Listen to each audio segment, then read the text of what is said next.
नमस्कार दोस्तों, स्वागत है आपका और आपके साथ मैं हूं आशिमा त्यागी। दोस्तों, सोचिए कि काशी की गलियों में हर साल धार्मिकता की गूंज सुनाई देती है। मंदिरों की घंटियां, गंगा जी की आरती, श्रद्धालु का हुजूम। लेकिन इस बार कुछ अलग था। इस बार वहां सिर्फ धर्म का शोर नहीं था, बल्कि सत्ता की रणनीति और लोकतंत्र की स्थिति पर सवाल भी उठते थे। क्यों? क्योंकि प्रधानमंत्री नरेंद्र मोदी के वाराणसी दौरे के दौरान जिस तरह कांग्रेस के प्रदेश अध्यक्ष अजय राय को रात में होटल से हिरासत में लिया गया, सपा कांग्रेस के कार्यकर्ताओं को नजरबंद किया गया और पूरा शहर किले में तब्दील कर दिया गया, इससे सवाल उठता है कि क्या लोकतंत्र अब केवल सुरक्षा के नाम पर सीमित हो रहा है? क्या सत्ता आलोचना से डर रही है? क्या नागरिक अधिकार सिर्फ चुनाव तक सीमित रह गए? ये चर्चा किसी एक नेता पार्टी की नहीं है, बल्कि उस लोकतांत्रिक ढांचे की भी है जो हमारे संविधान में लिखा है, जिसे हमने आजादी की लड़ाई में बचाकर रखा। भारत का संविधान की हम बात कर रहे हैं। भारत का संविधान हर नागरिक को आवाज उठाने, विरोध करने और शांतिपूर्ण प्रदर्शन का अधिकार देता है। अनुच्छेद 19 स्पष्ट कहता है कि हर व्यक्ति को अभिव्यक्ति की आजादी है, क्योंकि हम आजाद भारत में रह रहे हैं और संविधान हमें यह हक देता है।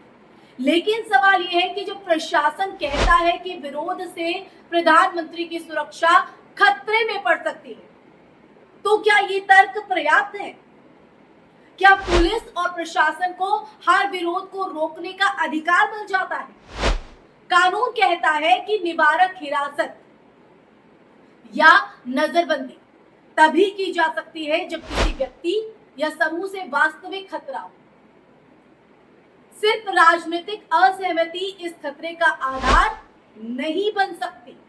लेकिन आज कई जगहों पर सुरक्षा का बहाना बनाकर विरोध को दबाना आम हो गया है, जो लोकतंत्र के लिए कहीं ना कहीं खतरनाक है, भयावह है।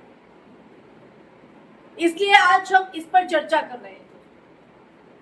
अजय राय को रात में होटल से उठाना, उनके आने पर रोक लगाना और कार्यकर्ताओं को थानों में बैठाना, ये सामान्य प्रशासनिक कार्रवाई नहीं, ये सत्ता का डर दिखाता है कि क्या लोकतंत्र में विरोध का मतलब अपराध है।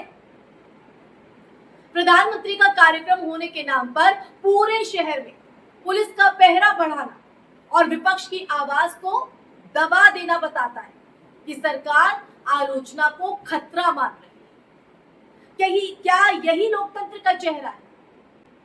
जब विरोध की आवाज कुचल दी जाती है दोस्तों, तो नागरिकों का भरोसा टूटता है और लोकतंत्र केवल दिखावा बन जाता है। क्या मैं गलत कह रही हूं? दोस्तों, हमें इतिहास याद रखना चाहिए। 1975 में लागू आपातकाल के दौरान भी विपक्षी नेताओं को बंद किया गया था। तब भी यही तर्क दिया गया था कि देश की सुरक्षा खतरे में। लेकिन जनता ने इसे स्वीकार नहीं किया और चुनाव में सत्ता का तख्ता पलट कर दिया, सत्ता को जवाब दिया। अदालतों ने कहा है कि निवारक हिरासत केवल असाधारण परिस्थितियों में की जा सकती है। और आज भी, अगर आज की सिनेरियो में भी देखा जाए, तो आज भी यही प्रवृत्ति दिखती है। सुरक्षा के नाम पर नागरिक अधिकारों को दबाना।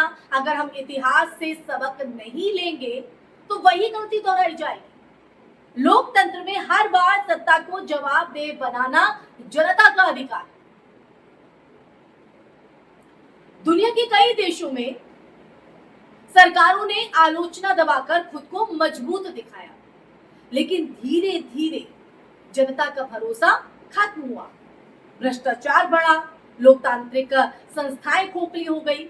रूस, तुर्की और अन्य देशों में भी अगर हम बात करें तो यही देखने को मिला। भारत जैसे बढ़ते या बड़े लोकतंत्र में अगर विरोध दबा तो वही स्थिति बन सकती है। इसलिए जरूरी है दोस्तों कि हम सतर्क रहें, सजग रहें, सुरक्षा व स्वतंत्रता के बीच संतुलन बनाकर बातें भी करें और चलें। क्योंकि एक तरफ सत्ता है जो विरोध से डरती है, दूसरी तरफ ऐसे नेता हैं जो विरोध का सामना संवाद से करते हैं। राहुल गांधी का उदाहरण आप ले लीजिए, वो विरोध झेलते हैं, सवालों का जवाब भी देते हैं, संवाद से स्थिति को संभालते भी। इससे नागरिक का भरोसा बनता है। और वही प्रधानमंत्री का बयान, वहीं अगर प्रधानमंत्री का बयान देखें तो मैं अपनी जान बचाकर आया, ये बताता है कि विरोध से डरने की मानसिकता लोकतंत्र के लिए खतरा है। अगर सत्ता हर विरोध को खतरा मानेगी तो संवाद बंद होगा और लोकतंत्र का आधार कमजोर हो जाएगा। क्योंकि जब ऐसी घटनाएं होती हैं तो मीडिया की जिम्मेदारी की अगर बात करें तो वो और बढ़ जाती है। सवाल उठाना, तथ्यों को सामने लाना और जनता को जागरूक करना मीडिया का धर्म है, मीडिया का कर्म भी है। लेकिन कई बार मीडिया सत्ता के दबाव में मुद्दों को दबा देती है, मौन हो जाती है या तोड़ मरोड़ कर उसे पेश करती है। अगर मीडिया खुद डर जाएगी तो लोकतंत्र की लड़ाई कौन लड़ेगा? वो तो अधूरी रह जाएगी। जरूरी है कि मीडिया, न्यायपालिका और नागरिक समाज जो है वो मिलकर ये सुनिश्चित करे कि विरोध की आवाज दबे नहीं, सुनी जाए, बुलंद हो। लोकतंत्र केवल चुनाव तक सीमित नहीं है दोस्तों। अगर हम सिर्फ मतदान तक अपने अधिकारों का इस्तेमाल करेंगे और बाकी समय चुप रहेंगे, मौन साधे रहेंगे, तमाशबीन बन रही रहेंगे, तो सत्ता की मनमानी बढ़ेगी। नागरिकों को सवाल पूछने चाहिए, विरोध करना चाहिए और संविधान में दी गई अधिकारों की रक्षा के लिए संगठित होना चाहिए। काशी की घटना हमें यही चेतावनी देती है कि अगर आज हम नहीं जागे तो कल हमारी आवाज छिन जाएगी। लोकतंत्र की असली ताकत जनता की सक्रिय भागीदारी में है, एक्टिव होने में है, सोने में नहीं, चुप होने में नहीं। काशी की गलियों में उठे सवाल सिर्फ एक शहर की घटना नहीं है दोस्तों, ये पूरे देश की लोकतांत्रिक चेतना की परीक्षा है। सवाल ये है कि क्या हम सत्ता की हर कार्रवाई को सुरक्षा के नाम पर स्वीकार कर लेंगे या अपनी आवाज, अपने अधिकारों और अपने संविधान की रक्षा के लिए खड़े होंगे। लोकतंत्र दोस्तों तब मजबूत होता है जब सरकार आलोचना को खतरा नहीं मानती, बल्कि उसे लोकतंत्र की मजबूती का आधार समझती है। आज समय है कि हम अपनी आवाज को पहचाने, संविधान का सम्मान करें और ये सुनिश्चित करें कि हर नागरिक की आवाज सत्ता से भी बड़ी।